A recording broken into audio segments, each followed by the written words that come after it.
Hi guys, welcome back to my channel. It's Angela, and welcome back to Decan Walk 2023. This is Marlena Teresa's spread that she did for We Are Now in Scorpio Decan 3. This is the spread she had, and there's 7 cards, and I don't have the capability of spreading them all out. I'm using the Gaian Tarot because it's my watery deck. And it's Venus and Scorpio, 7 of Cups.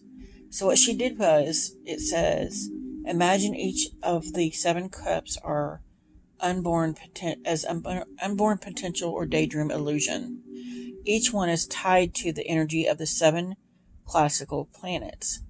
Pull a card and decide whether it represents potential or illusion for you in each of these areas. So, and I just stacked them up here. So this card is card 1. Before I do that, I am going to pull an affirmation card from the Water Blessings deck. I did do a meditation and kind of sit with the deck before I pulled the cards there. This one I'm pulling now. What affirmation do we need to go along with this spread? Got this. And it says, energy relay. Create a simplicity in life with a deeper connection to your naturalness. That's beautiful. So we're going to leave that out.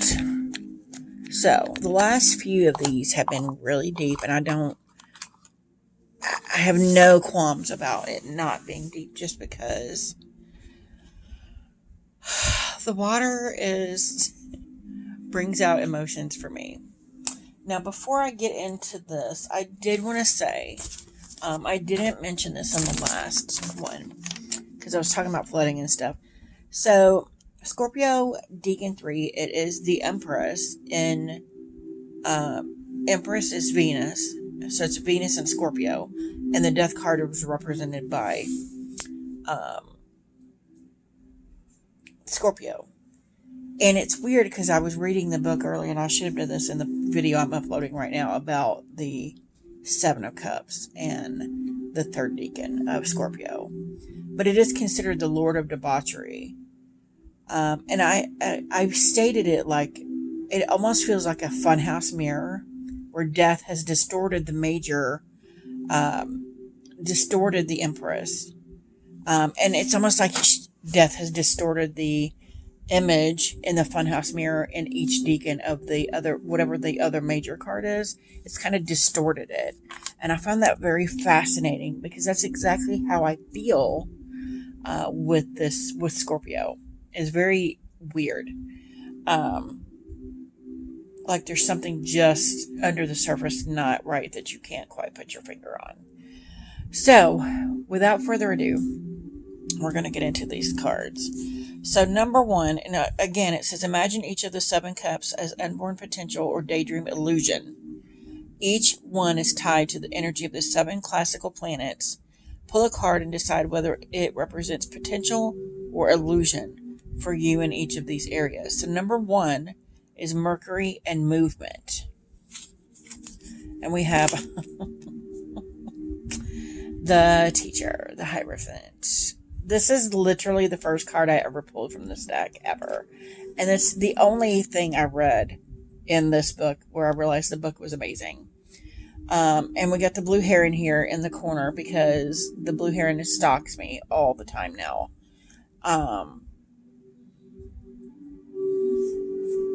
So I need to decide whether this card represents potential or illusion for movement.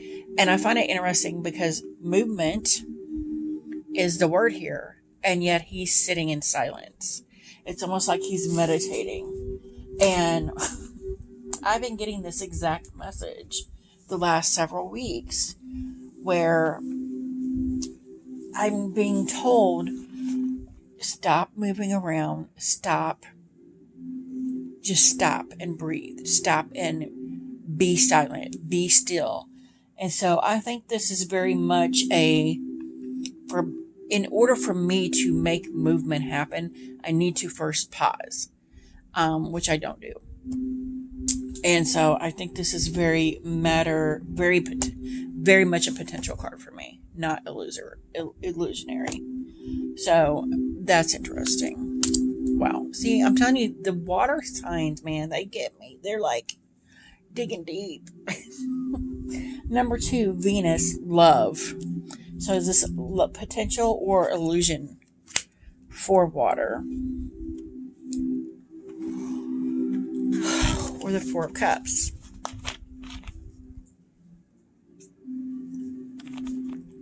Which I find very fascinating.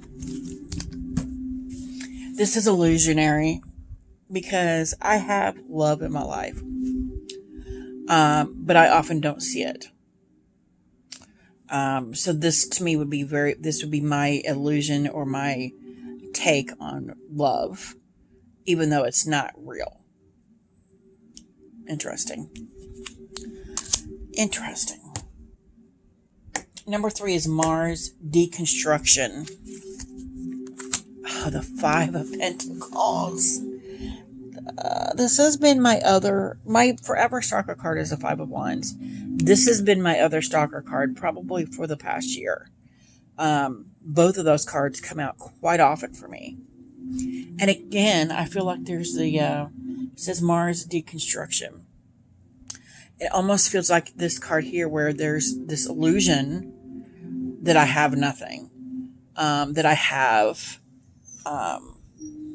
to tear myself down in order to build myself back up. But I don't. And so I found that quite interesting as well. Wow. So I'm going to put illusions here and reality here. We have one so far that's real. Wow. Number 4, Jupiter, fortune. 6 of water.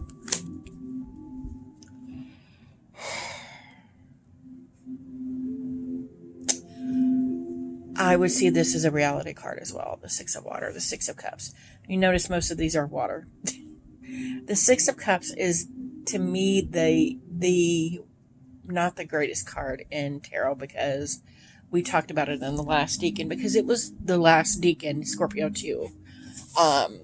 The 6 of cups was. I have mixed feelings about the 6 of cups because it's supposed to be a card of nostalgia about remembering your childhood, and I didn't have the greatest childhood, so those memories aren't fun for me. So when I go pull this card, it doesn't bring anything good up. But this card here is like, I love this deck, that's why.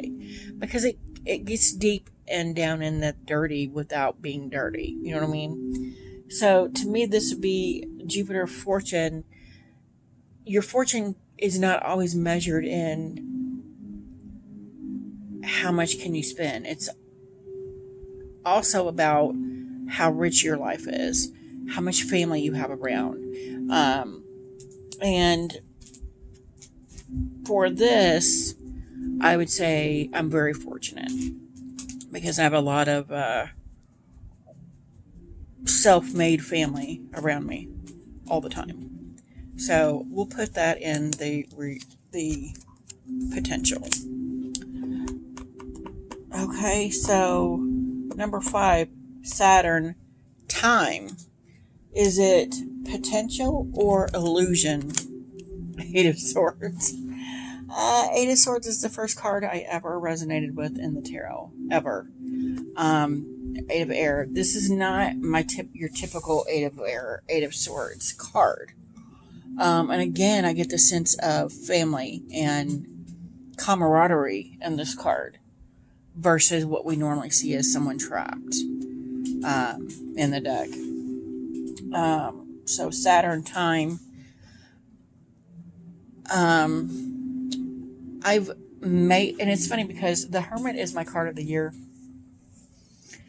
And all year long, it's almost like I've purposefully defied the Hermit. Like, no, I refuse to go into my little cave with my little lantern and think about things. I refuse. And that's how this whole year has gone, where I've made myself do things, be busy, because I didn't want to have to stop and think about those things. And now, almost with this card, is coming back to almost like bite me in the butt. Like, no, you probably should have taken more time for yourself, for camaraderie, to spend time with other people. This almost reminds me of like a mediumship group here, or the group I used to go to prior to 2020. Haven't been able to go since then. For meditations and stuff like that. That's what this card reminds me of. So it's almost like the reality is I have the time. The potential is there. So we're going to put it in potential. But I try to make it seem like it's an illusion, that time is an illusion, and I don't have any time, but I do have time. I'm just not using that time wisely, if that makes sense. So, number 6, Moon, Intuition. 5 of Air. Why am I getting all the freaking 5s? 5 of Earth, 4 of Water, 5 of Air, 5 of Swords.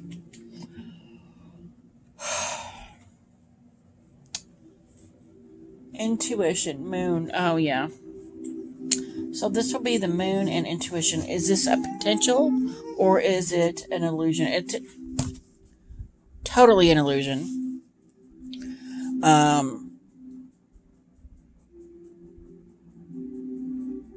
And this is almost like there's multiple versions of me fighting with myself. And that is why this is an illusion. Because, and when I first started my spiritual journey, I'm like, oh, I feel like every time I take one step forward, I take 3 steps back in my spiritual journey and blah, blah, blah. It was totally me, though, in my own way. Not accepting that I was a medium. Not accepting that I was this way, or doing this, or doing that. Not accepting those things. Once I started to accept this modality, things started changing and things started moving. But I have a very hard time accepting what is, because I grew up in an abusive home. I grew up very much needing things to be a certain way, partially because I'm a Virgo. But as I left home, I created, things have to be a certain way or nothing else. And that was a self-protect thing.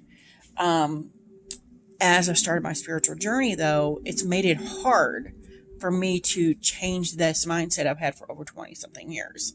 So, I don't know. I feel like I'm rambling.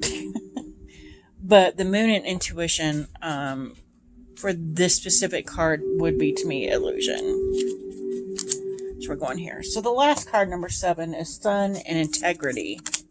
And we've got the 9 of Earth. Wow. That is beautiful. The 9 of Pentacles. Again, I feel like back here where I have everything I need. And I've said this before, the 9 of Earth and the 9 of Pentacles always seems to me like a card of excess. Like, you're of the upper class. You're not middle class or poor. You're upper class. You probably don't need everything you have, but you can afford it. So why not? And that's how I've always seen the 9 of Pentacles. And it's funny because I think I did a couple spreads ago. I pulled out a couple cards, and it was the 9 of Pentacles, and it was literally calling me out. But like, all you have to do is have this mindset of, I have a lot, I have more than I need, and you will get it. Because I've never been in that position in my entire life. I've never been in a position where I have more than I need. I'm always just barely getting it by.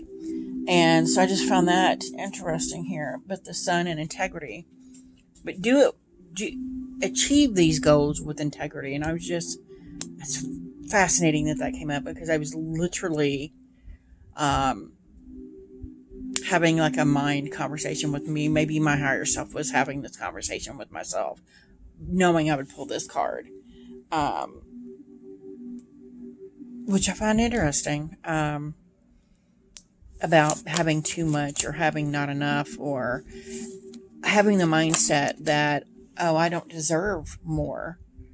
And if you think that, you will forever be that way. And so been a very long road, a very long way for me to try and overcome that. And it is a daily struggle to overcome this specific mindset of I don't deserve it, or I'm not worthy enough, or I didn't earn it.